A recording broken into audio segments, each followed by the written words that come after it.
आरकेएफएल hiring for तरफ requirement आसी okay engineer senior engineer requirement आसी डिपार्टमेंट देखा press line sub department mechanical entrance qualification diploma BTech mechanical रही okay अधिक किसी सूचना रही है डिटेल जाना वीडियो एमजे इनफॉरमेशन ओडिया को आपको स्वागत केमी अच्छे पे आशा कर बहुत बड़ा थी प्रिपरेशन भी बहुत बड़ा करेंगे आबि जी आपण जो रिक्वायरमेंट रही टेक्निकल ओनली रही टेक्निकल जदि अच्छी आपर आप्लाय करेंगे जोटा यहाँ आपर एक्सपीरियंस कैंडिडेट मान रही ओके फ्रेशर कैंडिडेट आप्लाय करेंगे ना डिटेल चलते कौन रही रिक्वायरमेंट प्रोसेस जाना RKFL hiring for engineering senior engineering department press line रोचे ओके सब डिपार्टमेंट रोचे mechanical maintenance qualification diploma BTech mechanical engineering जदि आपण माने डिप्लोमा बीटेक जदि करिसेंती आपण माने मेकानिकल ब्रांच रे आपण माने अप्लाई करि परिबे इंडस्ट्री देखिबा आपण माने फॉर्गिंग रोचे एक्सपीरियंस 3 इयर्स प्लस माने आपण जदि 3 वर्ष रु आ जदि रहिछि आपण माने एफओ आपण माने अप्लाई करि परिबे फ्रेशर कैंडिडेट अप्लाई करि परिबे केवल एटा बॉय कैंडिडेट माने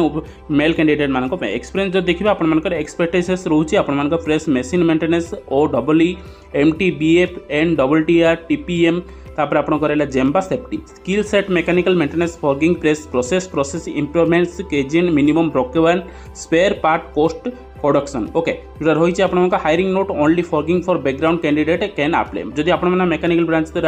अच्छी डिप्लोमा बीटेक अच्छी सहित आप 3 वर्ष एक्सपीरियंस अच्छी अप्लाई करेंगे अप्लाई प्रोसेस रोचे आप निज निजर सीवी बा रिज्यूम रही rajini.kumari@ramkrishna forgins.com जोटा ये इमेल आईडी जो रही है इमेल आईडी आप निज निजर रिज्यूम बा आपण बायोडाटा आपण मेल करेंगे आपण डिटेल्स सेंड करेंगे ओके जहाँ डाउट अच्छे आप कमेंट सेक्शन कमेंट करते हैं रिप्लाई देवाई चेष्टा करूँ यही वीडियो देखा आम चैनल को सब्सक्राइब करा सहित नोटिफिकेशन कॉल रखुन जहाँफल डेली अपलोड होता वीडियो आप सर्वप्रथम पहुंचे वीडियो को शेयर करूँ चोर मात्र ओके रोचे थैंक्स फॉर वाचिंग।